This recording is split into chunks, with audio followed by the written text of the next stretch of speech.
So hi guys, நான் உங்கள் இடத்துல இருந்த பாணி. சரி, நாம் வந்து அஷ்டவக்ர கீதை, ஸோ அந்த நூலில் இருக்கக்கூடிய செய்தியை தான் நம்ம இன்றைக்கி பார்க்க போகிறோம். ஒரு அற்புதமான ஒரு செய்தியாக தகவலாக இருக்கும். ஒரு உண்மை உணர்ந்த ஒரு ஞானி, அப்படி யாரையும் நம்ம இன்றைக்கி பார்க்க முடியறதில்ல. அதான் பார்த்தா வந்து நமக்கு இதெல்லாம் வந்து எளிமையாக புரியும். ஒன்று, பார்த்துருந்தாலும் இவர் ஞானின்னு நம்மளால் உணர முடியறதில்ல. நல்லா புரிஞ்சுக்கணும். ஏன்னா இன்றைக்கி அதான் சித்தபெருமக்களை எழுதுகிறாங்க, மெய்ஞானி பொய்ஞானின்னு எழுதுகிறாங்க. சரிங்களா? யாரெல்லாம் மெய்ஞானி யாரெல்லாம் பொய்ஞானி, நம்மளுடைய சித்தர்கள்னு அந்த பிளேலிஸ்ட்டுக்குள்ளே போனீங்க அப்படின்னு சொன்னால் இதே தலைப்புலேயே இருக்கும், மெய்ஞானி பொய்ஞானி. யாரெல்லாம் உண்மையான ஞானி யார், பொய்யான ஞானி யாருன்னு. பொய்யான ஞானியை வந்து ஈஸியாக கண்டுபிடிக்கலாம் அவர்கள் சொல்கிறது படி பார்க்கும்போது. ஆனால் அவர்கள் தான் நம்ம வந்து மெய்யின்னு நம்ம நம்பிக்கிறோம், அவ்வளோதான். மற்றபடி வேறு ஒன்றும் இல்லை. உண்மையான ஞானி தன்னை ஞானின்னே சொல்லிக்கவே மாட்டார். அதுதான் அங்கே ப்ராப்ளமே. அவரை கண்டுபிடிக்க முடியாமல் இருக்கிறது கஷ்டமே. காரணமே அவர்களை ஞானியராக காட்டிக்கொள்வதே கிடையாது அப்படிங்கிறது தான். அப்போது இப்படிப்பட்ட இந்த ஞானி நம்ம கண்டுபிடிக்கணும்னு முற்படும் பொழுது நமக்கு தெரியணும் இல்லையா, எப்படி வந்து இந்த மாதிரி இருக்கக்கூடிய ஒரு அவரை நம்ம குருவாக இது பண்ணணும், ஆனால் எப்படி கண்டுபிடிக்கிறது அப்படின்னு சொல்லிட்டு. இப்போ என்னிடம் வந்து நிறைய பேர் ஒவ்வொருத்தரை சுட்டி காட்டி இவங்க வந்து உண்மையான ஞானிங்க, கண்டேன் சீதையை, அந்த மாதிரியெல்லாம் நிறைய பேர் சொல்கிறது உண்டு. நம்ம பார்த்தாலே வந்து தெரிஞ்சுக்கலாம், சரி அவங்க வந்து அவரை உயர்வாக நினைக்கிறாங்க, பட் அந்த நிலையில் அவர்கள் இல்லைன்னு. அது அது அது தனிப்பட்டு என்னுடைய அனுபவத்தில் வந்ததுன்னு வச்சுக்கோங்களேன். ஸோ இது போல் இப்போ அதனால நான் ஸ்பெஷலாக நிறைய பேர் அப்படி நினச்சிக்கிறது அப்படியெல்லாம் ஒன்றும் இல்லை. நானும் உங்களை போல் ஒரு 10 மாதம் எங்கள் அம்மா வயதுக்குள்ளே இருந்துட்டு தான் வெளியே வந்தேன். ஒன்றும் ஸ்பெஷலெல்லாம் யாருமே கிடையாது. அது அனுபவத்தின்பால் வந்து ஒரு இது. இப்போ அது உங்களால் அடைய முடியாதா? முடியுமே, அவ்வளோதான், வேறு ஒன்றும் இல்லை. ரொம்ப simple. Life is very simple. சரிங்களா? எல்லாருக்கும் எல்லாமே கிடைக்கும். நாம் அதற்குண்டான பயிற்சி முயற்சிங்கிற எடுத்தோன்னா போதும், வேறு ஒன்றும் இல்லை. சரிங்களா? இங்கே யாரும் ஸ்பெஷல் எல்லாம் ஒன்றும் கிடையாது. ரைட்? ஓகே. இப்போது அப்படிப்பட்ட ஒரு ஞானியை கண்டுபிடிக்கணும். அப்போ ஞானியை கண்டுபிடிக்கணும்னா அந்த ஞானி எப்படி இருப்பார்னு நமக்கு முதல்ல தெரியணும் இல்லையா? இப்போ நம்ம அதை பற்றி பார்ப்போம். பாருங்கள், ஒரு உண்மையை உணர்ந்த ஞானி. நம்ம போன 2 பதிவு இது நிறைய ஒரு சீரீஸ் மாதிரி வந்துக்கிட்டு இருக்கிறதுங்க. முந்தைய பதிவுகள் பார்க்கணுன்னா கீழே டிஸ்கிரிப்ஷனில் அந்த பிளேலிஸ்ட்டு லிங்க் தந்திருக்கேன், இல்லை கமெண்ட்லேயும் பின் பண்ணி வச்சுருக்கேன். உங்களுக்கு விருப்பப்பட்டவர்கள் போய் பார்க்கலாம். சரிங்களா? ஆல்ரைட். இப்போது இந்த உண்மை உணர்ந்த அந்த ஞானி எப்படி இருப்பார் அப்படின்னு சொல்லி பார்த்தோம்னா, அவருடைய மனோநிலை எப்பொழுதுமே, நல்லா புரிஞ்சுக்கணும், எப்பொழுதுமே அந்த இறை அப்படின்னு சொல்லக்கூடியது மேலேயே தான் இருக்கும். Is mind is absorbed by the self. சரிங்களா? ஸோ அதனோடே ஐக்கியமாகி இருக்கக்கூடியது. அங்கே மனம்னே இல்லை. அங்கே மனம் அப்படின்னு சொல்லக்கூடியது ஒன்று போய் அங்கே இறை மட்டும்தான் இருக்கும். அப்படி தான் இருக்கும் அவர்களுடைய அந்த ஒரு நிலை அப்படின்னு சொல்லக்கூடியது. அவர்கள் எப்படி இருப்பார்கள் பார்த்தா, அப்படிப்பட்ட ஒரு நிலையில் இருக்கக்கூடியவர் பார்த்தா எப்படி இருப்பாங்க? எந்நேரமும் மகிழ்ச்சியாக இருப்பாங்க. பார்த்தால், கேட்டால், தொடுவதால், நுகர்வதால், உண்ணுவதால் மகிழ்ச்சியை மட்டுமே இருக்கக்கூடியதாக இருப்பார்கள். ஒரு நெருப்பு கங்கு எடுத்தவர்கள் வாயில் போட்டால் அதில் ஒரு மகிழ்ச்சி. பியூட்டி என்னென்னா, அந்த நெருப்பு அவர்களை சுடுவது கிடையாதுங்கிறதா அங்கே இருக்கிறது. ஏன்? நம்மளை பொறுத்த வரைக்கும் தான், அது பழுக்க காய்ச்சின இரும்புப்பா, அது பழுத்திருக்கு, அங்கே சூடு, அது பட்டா வெந்துடும், இதெல்லாம் இந்த வேற்றுமை நம்மளுடைய மனதில் தான் இருக்குது. ஆனால் அவர்களோ இது எல்லாமே இறையாக பார்க்கக்கூடிய அந்த ஒரு தன்மையில் இருக்காங்க. என்னுடைய உடலும் இறை, அங்கே இருக்கக்கூடியதும் இறை. இறை ஒரு இறை இன்னொரு இறை பாதிக்கப்படுறதில்லை இல்லையா? ஒரு தண்ணி, ஒரு போசியிலிருந்து எடுக்கிற தண்ணி திருப்பி அதே போசிக்குள்ளே ஊற்றுறன்னு வச்சுக்கோங்க, அது ஏதாவது பாதிச்சிருமா? அங்கே ஏதாவது பாதிப்பு ஏற்படுமா? ஒன்றும் ஏற்படாது. அந்த தண்ணி அதோடு போய் கரைஞ்சிட போகுது, அவ்வளோதான். இங்கேருந்து எடுத்த தண்ணி இங்கே கரைஞ்சிருக்கிறத பாரு, இங்கே தான் கரைஞ்சிருக்குன்னு நம்மளால் சொல்ல முடியுமா? முடியாது இல்லையா? அதுபோல தான் எல்லாமே இறைன்னு அந்த உணர்தல் என்பால் பெற்றவர்கள் அப்படின்னு சொல்லக்கூடியவர்கள்னால இதுபோல், அதாவது நமக்கு அசாத்தியமாக இருக்கக்கூடியது ஏதோ ஒன்றையுமே அவர்களுக்கு சாத்தியமாக இருக்கும். நமக்கு துன்பம்னு சொல்கிற அவர்களுக்கு துன்பமே இருக்காது. எந்நேரமும் இன்பமயமாகவே இருப்பாங்க. நம்மளை பொறுத்த வரைக்கும் இந்த ஐம்புலன்கள் நான் சொன்னேன்ல, பார்க்க, கேட்க, தொட, நுகர, உண்ட அப்படின்னு சொல்லி, இதெல்லாம் என்ன புலன் தான். மெய்வாய் கண்மூக்கு செவி செய்யக்கூடியது தான் இல்லையா? அப்போ இதெல்லாம் நமக்கு ஆசையாக போகிறோம், அப்போ அதனால துன்பத்தை அனுபவிச்சுக்கிட்டு வர்றோம். ஐயோ, இதை பண்ணணும், இதை பண்ணக்கூடாது. கை இருக்குது இல்லையா, தொடுதல் உணர்வு இருக்கா? அந்த நெருப்பில் கை வச்சா சுடு, ஐயோ ரே இது சுட்டு வச்சுருண்டா, ஓடிக்கிட்டு இருக்கிற ஃபேனுக்குள்ளே கை விட்டுருக்குன்னு தோணும். விட்டால் கையை வந்து வெட்டுவோங்க நமக்கு தெரியும். சரிங்களா? அப்போ அது துன்பம்னு தெரியும். ஞானியர் எவ்வளோ குழந்தைத்தனமாக சொல்ல வேண்டியது இருக்கு பாருங்க. பட் அப்படி தான் வச்சுக்கோங்களேன். அதுக்காகன்னு அதுக்காக ஒன்று ஞானியை கூப்பிட்டு வந்துட்டு அவர் ஃபேனுக்குள்ளே கை விட்டு பார்த்துட்டா சொல்ல முடியும்னு நம்ம கேட்கக்கூடாது. அதெல்லாம் ஒரு பேச்சுக்கு சொல்கிறது. அந்த மாதிரி அவர்களுக்கு இந்த புலனால் ஏற்படக்கூடிய இந்த நுகர்ச்சி அவர்களுக்கு எந்த விதமான ஒரு மாற்றத்தையும் ஏற்படாமல் இருக்கக்கூடிய ஒரு காரணத்தினாலையும் முழுமையாக இறையோடு அப்படியே ஒன்றரை கலந்த அந்த ஒரு நிலையில் இருக்கக்கூடியதுனாலையும் இந்த புலன் உணர்வுனால் ஏற்படக்கூடிய அனைத்து அனுபவங்களுமே இறையாகவே உணரக்கூடிய அந்த ஒரு தன்மையினாலையும் அவர்கள் ஆனந்தமயமாகவே என்றென்றும் இருப்பார்கள் அப்படிங்கிறதுக்காக சொல்கிறதுக்காக இந்த நெருப்புக்கு அங்கே வாயில் வச்சாலோ சுத்தர பயனுக்குள்ளே கைவிட்டாலோன்னெலாம் சொல்லிக்கிட்டு இருக்கேன். வேறு ஒன்றும் இல்லை. அதுக்காக அவங்கள கூப்பிட்டு வந்துட்டு கையோட வச்சு பார்க்கணுன்னுலாம் யோசிக்கக்கூடாது. சரிங்களா? அது குழந்தனமாக போயிடும். அப்படி புரிஞ்சிக்கக்கூடாது. எல்லாமே இறையாக பார்க்கக்கூடியவர்களுக்கு வேற்றுமையே இல்லை. அப்போ எந்த ஒரு அனுபவம் ஏற்பட்டாலும் இறைவன் தந்தது இறைவன் எவ்வளோ அழகாக இருக்கார் அப்படின்னு போயிட்டே இருப்பார். அது அந்த அந்த ஆனந்தத்தோடவே அவர்கள் எப்பொழுதுமே இருப்பார்கள். அவங்களுக்கு எதை மேலேயும் ஒரு பற்றுங்கிறதும் இருக்காது, ஒரு வெறுப்பு அப்படிங்கிறதும் இருக்காது. இந்த உலகம்னு சொல்லக்கூடிய நம் கண்முன் தோன்றி இருக்கக்கூடிய இந்த உலகமான பெரும் கடல், சாகரம்னா பெருங்கடல்னு அர்த்தம். சரிங்களா? அப்போது போகநாதனுடைய கடைசி நூல் பேர் ஜனன சாகரம், வாழ்க்கை பெருங்கடல் அப்படிங்கிறது அதனுடைய பெயர். சரிங்களா? அழகான தமிழ் பெயர் அது. அப்போ இந்த பெருங்கடல் சாகரம், இந்த உலகமான இந்த பெரும் சாகரம் அவர்களுக்கு வற்றி போனதாக ஆகிவிடும். என்ன சாமி, பெருங்கடல் வற்றி போயிடுச்சு அப்படின்னு சொன்னால் பிரச்சனையில் மீனெல்லாம் செத்து போயிடாதா அப்படின்னு கேட்டோம்னா, உலகமான பெருங்கடல் இது ஒரு மாயை அப்படிங்கிறத உணர்ந்துட்டாங்க. ஆனால் இந்த உடல் இருக்குது, இந்த உடலை உடணும்னு சொல்லக்கூடிய அந்த ஒரு நினப்பு நமக்கு மட்டும்தான். அவர்களுக்கு விடுறது பிடிக்கிறது அப்படிங்கிறதே நீ இல்லவே இல்லை. இது ஓடுற நாள் வரைக்கும் இந்த வண்டி ஓடட்டும். ஓடலைன்னா அவங்க ஏற்கனவே உண்மையை உணர்ந்துட்டாங்க. தான் இங்கு இப்படி இருக்கிறேன், இந்த வேலையை செய்து கொண்டு இப்படி எதுவுமே அவர்களுக்கு இருக்காது. இப்படி எந்த ஒரு எண்ணமுமே இல்லாதவர்கள்கிட்ட உடல் விட்டுட்டு போனால் எங்கே போவீங்க, உடல் இருக்குல்ல, உடல் என்ன என்ன உடல், நான் ஆன்மான்ட்டு போயிட்டே இருப்பாங்க அவங்க வாட்டுக்கு. இந்த புத்தர் சொல்லுவார், படிக்கணும் நம்ம எதப்போ பார்த்தாலும் எதையே ஒன்று சொன்னால் புத்தர் சொன்னது அந்த தப்பு இந்த தப்பு, தர்க்கத்துக்கே போகக்கூடாது. முதல்ல என்ன சொன்னாங்க, அதில் என்ன நல்லது இருக்குன்னு மட்டும் நம்ம எடுத்துக்கணும். முதல்ல புத்தர் என்ன சொல்கிறார், ஒருவர் என்னை ஏற்றுக்கொண்டார் அப்படின்னு சொன்னால் என்னை புத்தராக பார்க்கிறார். என்னை ஏற்றுக்கொள்ளாத ஒரு நிலையில் என்னை இன்னும் கௌதமனாக தான் பார்க்குறாங்க. ஆனால் நானும் புத்தனாகவும் என்னை சொல்லுவதில்லை, கௌதமனாகவும் என்னை சொல்லுவதில்லை. நான் உண்மையை உணர்ந்தவனாக இருக்கிறேன். இந்த வெளிச்சட்டை தான் உனக்கு புத்தனாகவோ இல்லை ஒரு கௌதமனாகவோ உனக்கு வெறும் தோற்றத்தை காட்டுகிறது. எனக்கு அப்படி ஒரு எண்ணமே என்கிட்ட இல்லை, நான் உண்மையை உணர்ந்தவன் அப்படிங்கிறார். அதுதான் ஞானியினோட மனநிலை. அவர்களுக்கு தான் இந்த உலகம் என்ற பெரும் சாகரம் வற்றி போனதாக இருக்கும். இங்கே ஒன்றுமே இல்லை, இங்கே இறை மட்டும்தான் இருக்குது. அப்போ காணும் இடமெல்லாம் நீக்கமர நிறைகின்ற பரிபூரண ஆனந்தமே. அதனால தான் பாடுறது அப்படி இல்லைங்களா? அப்போ அவர்களுடைய பார்வை எப்படி இருக்கும், வெறுமையாக இருக்குங்கிறாங்க. இந்த வெறுமை துன்பம் கிடையாது, நல்லா புரிஞ்சுக்கணும். நம்மகிட்ட நம்மளை பொறுத்த வரைக்கும் வெறுமைனா என்னங்க, இப்படி தாடியை வளர்த்திட்டு இப்படி வெறுமைனா இப்படி அதுதான் வெறுமை நம்மளை பொறுத்த வரைக்கும். அது துன்பத்தை இழைக்கக்கூடியது. எதையாவது ஒன்று இழந்தவனுக்கு ஏற்படக்கூடியது வெறுமைன்னு நம்ம நினைக்கிறோம். ஞானியர்களுக்கெல்லாம் அப்படியெல்லாம் கிடையாது. இந்த வெறுமை பற்றுவதற்கு ஒன்றுமே இல்லைங்க. பற்றுவதற்கு ஒன்றுமே இல்லைங்கும் பொழுது எப்படி இருப்பீங்க நீங்கள்? ஒரு நேரம் இல்லைனாலும் ஒரு நேரம் நமக்கு ஏதாவது அப்படியே பொறி தட்டினாப்பில் இப்படியே இருப்போம். பக்கத்தில் யாராவது ஒருத்தர் நம்மளை தட்டி கூப்பிட்டா கூட நமக்கு தெரியாது. அனுபவப்பட்டிருக்கீங்களா அந்த மாதிரி? இப்படியே இருப்போம். ஒரு நேரத்தில் நம்மளை உலுக்கி கூப்பிட்டேன்னா அப்படின்னு இப்படி என்னடா என்ன அப்படின்னு, என்ன நான் கூப்பிட்றேன் காது கேட்க, தட்டுறேன் கூப்பிட்றேன் காது கேட்குதா இல்லை தெரியலடா. அப்போது அதுதான் பூரணத்தோடு அப்படியே கலந்துடணும். மனம் வேலையே செய்யலை, அப்படியே இருப்பாங்க. வெளியிலேருந்து பார்க்கக்கூடியவர்களுக்கு நாம் உடல் இப்படி நிற்கிறது போல் தெரியும், நமக்கு அதுவே இருக்காது. நம்ம அப்படியே தன்னை மறந்து கண்ணு முழிச்சிருக்கும். ஆனால் தன்னை மறந்த ஒரு நிலையில் அப்படியே இருப்போம். இந்த மனோவில் இருக்கக்கூடியவர்களுக்கு விருப்பு வெறுப்புன்னு ஒன்று இருக்குமா? நாம் எல்லாரும் இப்படி ஒரு நிலைமையில் சின்ன வயசுலேருந்து கண்டிப்பாக ஒரு தடவைனாலும் ஒரு தடவை இப்படி இருந்திருப்போம். அந்த நேரத்தை இன்னொரு தடவை சிந்திச்சு பாருங்களேன்.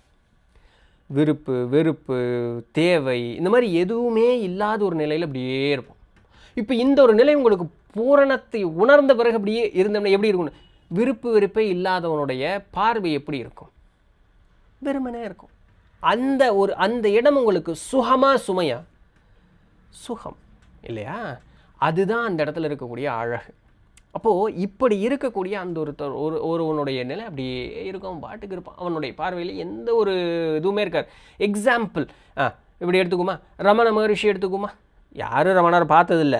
ரமணர் எப்படி இருந்தார்னு ரமணனுடைய உடம்புக்குள்ளே போய் அவர் கண் பார்வையில் மூலையில் இருந்தால் இல்லை, அவர் அப்படின்னு நமக்கு சொல்லி வச்சாங்க. அதனால அவர் ஒரு எக்ஸாம்பிளாக நம்ம எடுத்துக்கலாம். அவ்வளோதான் நமக்கு தெரியும்.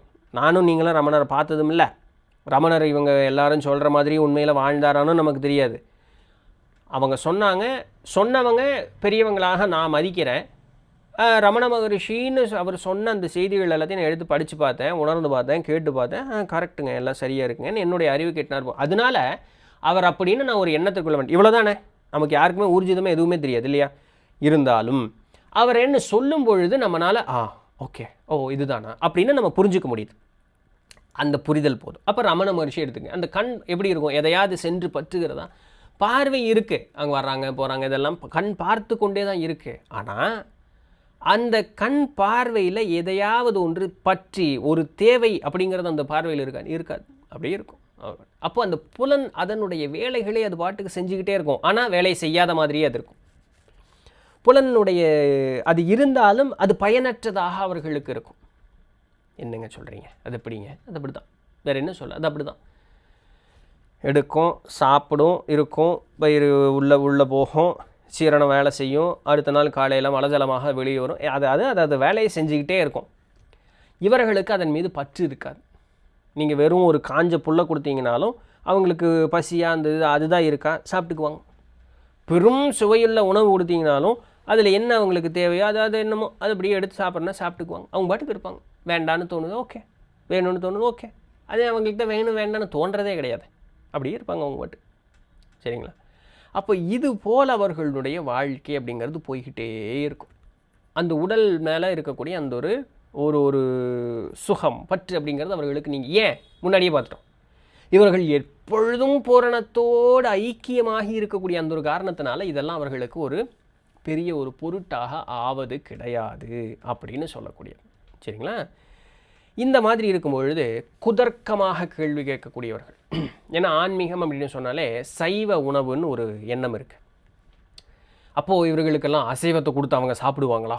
ஞானியர்கள் தானே சாப்பிடுவாங்க. நீங்கள் தான் அந்த புலன் உணர்வு அப்படின்னு சொல்லக்கூடிய இதில் பேசும்பொழுது இது ரமண மகரிஷியினுடைய அந்த ஆல் இஸ் ஒன்னு நினைக்கிறேன். ஆமாம், அந்த புக்கு தான் நினைக்கிறேன். அதுக்குள்ளே அவர் கொடுத்துருப்பார். ஒரு ஞானி எந்த செயலையுமே செய்யவே மாட்டார். அப்படி அப்படி மீறியும் ஒரு ஞானி செய்கிறார் அப்படின்னு சொன்னால் அது இறைவனுடைய செயல் அப்படின்னு சொல்லக்கூடிய அந்த வார்த்தையை பயன்படுத்துவார். இப்போது இதுபோல் இருக்கக்கூடிய ஒரு சில நிகழ்வுகள் இவர்களை பாதிக்கும். அவர்களுக்கு சைவம் அசைவம்னு சொல்லக்கூடிய வேறுபாடெல்லாம் அவர்களுக்கு தெரியாது. அது ஒன்று அவர்கள் பாட்டு கொண்டுட்டு போயிட்டே இருப்பாங்க. அவர்களுக்கு எந்த பிரச்சனையும் கிடையாது. ஆனால் என்ன நோக்கத்தின்பால் அது அவர்களை நாடி வருகிறதுன்னு ஒரு முக்கியம் இருக்குது. கண்ணப்ப நாயனார் மாமிசத்தை படைத்தார், வாயில் தான் நீரை கொண்டு வந்து சாமி மேலே இப்படி தூப்பிடுறாரு. ஏன்னா கையில் கொண்டு வர முடியாது, இங்கெல்லாம் கறி இருக்கும், எல்லாம் அந்த பூ அதெல்லாம் இப்படி பொறிச்சிருப்பார். நீர் எடுத்துகிட்டு வர்றதுக்கு இருக்காது, வாயில் தான் நீர் எடுத்துகிட்டு வருவார், சாமி மேலே அப்படி இது பண்ணிடுவார். அவ்வளோதான் சாமி கொழுப்பாட்டுறது, அவ்வளோதான். சரிங்களா? அப்படியே கையில் இருக்கிறத பூவை போட்டுருவார், கறியை இப்படி படைச்சிட்டு, பச்சை கறி தான் அது சமைச்சார்னு ஒரு சில பச்சை கறி படைச்சிட்டு அவர் வாட்டி காவலுக்கு உட்காந்துக்குவார். சாமி வேண்டான்னு சொல்லிச்சா? இல்லை. அடுத்த நாள் ஒரு பிராமணர், எனக்கு அவர் பேரை மறந்துட்டேன், அவர் வருவார், அபச்சாரம் சொல்லி எல்லாத்தையும் தட்டி விட்டு அவர் சைவப்படையெல்லாம் வைப்பார். இவர் காலையில் நேரத்தில் ஒரு வேட்டைக்கு போயிடுவார். இவர் போன உடனே இவர் வருவார். இவர் வந்து இது எல்லாத்தையும் பண்ணி வைப்பார். கரெக்டாக இவர் கண்ணப்ப நாயனார் வரும்பொழுது இந்த மாதிரியெல்லாம் இருக்கும். அந்த மேலே சாமி தலை மேலே வச்சு ஒரே ஓதை போ எல்லாத்தையும் அந்த பக்கம், என்ன நான் வைக்கணுமே எனக்கு தொந்தரவு அது இருக்கும், ஒரு மிதி அது போயிடும் அந்த பக்கம். அப்புறம் வாயில் இருக்கிற தண்ணி அப்படி ஒரு தூப்பிட்டு எல்லாம் பூ எல்லாத்தையும் சாமி மேலே போட்டு கறியை படைச்சிட்டு உனக்கு நான் காவலுக்கு உட்காந்துக்கிறேன்னு உட்காந்துக்கிட்டு இருப்பார். இதுதான் கண்ணப்பனுடைய நிலை. ஒரே சாமி தான் ரெண்டையுமே ஏற்றுக்குச்சு. காலில் உதைச்சார். அவர் கண்ணு தெரியாமல் இருக்கிற கண்ணை நோண்டி வச்சுட்டு இன்னொரு கண்ணுக்கு தான் அந்த காலை வச்சாருன்னு தான் நம்ம பார்க்குறோம். அதுக்கு முன்னாடி ஒரு 7-8 நாள் தான் அங்கே இது இருக்கும். அந்த 8 நாள் அவர் என்னென்னலாம் பண்ணினாருன்னு நம்ம யாரும் இது பண்ணுறதில்ல. முன்ன சொன்ன மாதிரி தான் இந்த பூவெல்லாம் அவருக்கு ஒரே மிதி, ஒரு எத்துனா அந்த பூ பறந்துட போகுது. சாமி ஒன்றும் சொல்லலை. உங்கள் குழந்தை உங்களை உதைக்கிறது உங்களுக்கு சோகமாக தான் இருக்கும். ஏன்? ஏன்னா அங்கே அன்பு இருக்குது, அது வெகுளியாக இருக்குது, அதுகிட்ட எந்த விதமான விகாரமும் கிடையாது. அந்த நிலையில் இருக்கும் பொழுது அதை ஏற்றுக்கொள்ளக்கூடியவர்களாக அவர்கள் இருப்பார்கள். சரிங்க, அதுதான் தாய் உள்ளம். அப்போது ஆனால் அப்படி இல்லாமல் தெய்வத்தின் மீது எதையாவது ஒரு மாறான எண்ணம் கொண்டு போகக்கூடியவர்கள் என்ன ஆகிறார்கள்னு புராணங்களில் பார்க்குறோம். ஆசுரர்கள், அரக்கர்கள், அப்படியெல்லாம் நம்ம பல கதைகள் பார்க்குறோம்ல. அப்போது ஒரு ஞானியிடம் என்ன கொண்டு போய் கொடுக்குறோம் அவர் ஏற்றுக்கொள்ளுகிறார் அப்படின்னு சொன்னால், இப்போது அதுதான் அந்த எண்ணத்தை பொறுத்து. அப்போது இங்கே என்ன நமக்கு கொடுக்கப்படுகிறதுங்கிறது மேட்ரு கிடையாது, எப்படி கொடுக்கப்படுகிறதுங்கிறது தான் அங்கே முக்கியம். நீங்கள் அதை நல்லா புரிஞ்சுக்கணும் முதல்ல. அப்போது அதுதான் நம்மளுடைய மனசில் இருக்க வேண்டியது. கண்ணப்பரையும் ஏற்றுக்கொண்டார் இறைவன், அந்த காலப்பொழுதில் அந்த வந்த அடியவரையும் ஏற்றுக்கொண்டார் இறைவன். என்ன 2 பேர்த்துக்கிட்டையும் பக்தி இருக்குது. அவரவரின் பாணியில் அந்த பக்தியை அவர் செலுத்துகிறார்கள். ஒரு ஞானியினுடைய மனோநிலை இப்படி தான் இருக்கும். அவரிடம் ஏன் அந்த சாமின்னு சொல்கிறார்? சாமி சமநிலை பெற்றவர், ஞானியும் சமநிலை பெற்றவர்.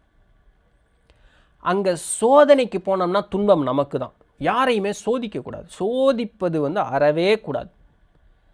கேட்கலாம், சாமி நம்ம இந்த மாதிரி இருக்குது, இந்த மாதிரி கேள்வி கேட்டு அனுபவம் பெறுவது தவறு கிடையாது. சோதிப்பதற்கு நமக்கு தகுதி கிடையாது. ஆனால் ஒரு ஞானியை தேர்ந்தெடுப்பதற்கு கேள்விங்கிற சோதனை இருக்குது. கேள்வி உண்மையை தெரிந்து கொள்வதற்காக எடுக்கக்கூடிய சோதனை, தட் இஸ் அலவுடு. அது எப்படி? பணிந்து கேட்கணும், அகம்பாவத்தில் கேட்கக்கூடாது. அதற்கும் பதில் நம்மிடம் வராது.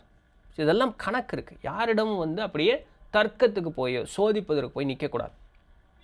துன்பம் நமக்கு தான் சேருங்கிறத நம்ம நல்லா புரிஞ்சுக்கணும். அப்போது இந்த இடத்துல அந்த வேற்றுமை அப்படிங்கிறது ஞானியிடம் இருக்காதுன்னு சொல்லுவதற்காக நான் இவ்வளவு தூரத்தை நான் அந்த செய்திகளை சொல்லிகிட்டு இருந்தேன். ஸோ எஸ், ஒரு ஞானியினுடைய நிலை. அப்போ இந்த குதர்க்கம் பேசக்கூடிய, அப்போ கறி சாப்பிட்டா உனக்கு மனோநிலை, அந்த ஒரு பற்றுதல், அந்த ஒரு விகாரம், முதல்ல உனக்கே அந்த விகாரம் இல்லை. விகாரம் இருக்கக்கூடியது, ஐயோ அவங்களுக்கு அது கொடுக்கணும், ஐயோ இவங்களுக்கு இது கொடுக்கணும், இதை சாப்பிட மாட்டாங்க, அதை சாப்பிட மாட்டாங்க, அப்படியெல்லாம் ஒரு எண்ணமே அவர்களுக்கு இல்லை. ஒரு புத்த துறவியும் 4 சீடர்களும் அப்படியே போகிறாங்க. அவர்கள் பயணத்தில் இருக்காங்க, ஒரு உணவு விடுதிக்கு போகிறாங்க. அங்கே போகும்பொழுது அந்த உணவு பரிமாறக்கூடியவர் மாமிச உணவை அங்கே படைத்து விடுகிறார். அந்த சீடர்கள் 4 ஒரு தையா தக்கான்னு குதிச்சு அங்கே ஒரு பயங்கரமான ஒரு சீன் கிரியேட் பண்ணிட்டாங்க. அந்த உணவு பரிமாறினவரோ அப்படி கூனி குறுகி என்னை மன்னிச்சிருங்க அப்படின்னு எனக்கு தெரியாமல் இது பண்ணிட்டேன். ஒரு ஞானிக்கு போய் இப்படி தான் நீ கொடுப்பியா, அதான் சைவ உணவு சாப்பிடக்கூடியவர்கள் அத்தாதுன்னு ஒரு பெரிய சீன் கிரியேட் பண்ணுறாங்க. அவருடைய மனம் நொந்த வண்ணமே இருக்கிறது. குரு பொறுத்து பார்க்கிறார், இவர்கள் அமைதியாவதாக தெரியல. அவர் பாட்டுக்கு அந்த சாப்பாடு எடுத்து சாப்பிட ஆரம்பிச்சிட்டார். டக்குன்னு அங்கே இருக்கக்கூடிய சாமி என்ன இப்படி பண்ணிட்டேங்க, இந்த உணவு என்னை ஒன்றும் பண்ணிட போகிறது இல்லை, இன்றைக்கி சாப்பிட்டா அது என்னுடைய உடலை விட்டு வெளியே வந்துட போகுது ஓரிரு தினங்களில், இது என்னை ஒன்றும் பண்ணாது. ஆனால் நீங்கள் செய்யக்கூடிய ஒரு செயல் அப்படின்னு சொல்லக்கூடியது இங்கே இருக்கக்கூடிய பல உயிர்களையும் ஆன்மாக்களையும் பாதித்து கொண்டே இருக்கிறது. இது என்னுடைய உடலுக்கு செய்யக்கூடிய தீங்கை காட்டிலும் நீங்கள் செய்யக்கூடிய தீங்கு அளப்பரியது. அதனால் நான் பேசாமல் இதை சாப்பிட்டேன், நீங்கள் ஒன்றும் பிரச்சனை இல்லை, இது இருந்ததுன்னா எனக்கு ஒன்றும் இல்லை, நீ போயிட்டு வாப்பான்ட்டாரான். பின்ன அந்த சீன் மாறிச்சு அப்படிங்கிறதெல்லாம் அது ஆச்சுன்னு வச்சுங்க. இப்போ இதுதான் ஒரு ஞானியினுடைய மனம். there will be no scene creating. அங்கே சீனே இருக்காது. அவர் ரொம்ப சாந்தமாக அமைதியாக இருப்பார். அதை புரிஞ்சுக்கிறதுக்கு நமக்கு பக்குவம் வேணுங்க. அறிவுன்னு நான் சொல்ல, பக்குவம் வேணும். சரிங்களா?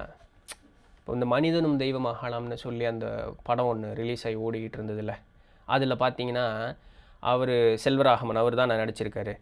அவர் கேட்கக்கூடிய கேள்வியெல்லாம் நம்ம ஆப்டிடியூட் கேள்வியில் கேட்கக்கூடியது. ஆனால் அவர் சொல்லுவார், படிப்பறிவு இல்லை, எனக்கு சராசரி வாழ்வு நடக்கூடிய, ஆனால் படித்தவனுக்கு அது விட தெரியாது. அதுதான் அது. அப்போ அது என்ன, அங்கே அறிவு கிடையாது, அது அனுபவம், பக்குவம். அது இயற்கையாக நம்மகிட்ட இருக்கணும், வளர்த்திக்கலாம். இருந்ததுன்னா மகிழ்ச்சி.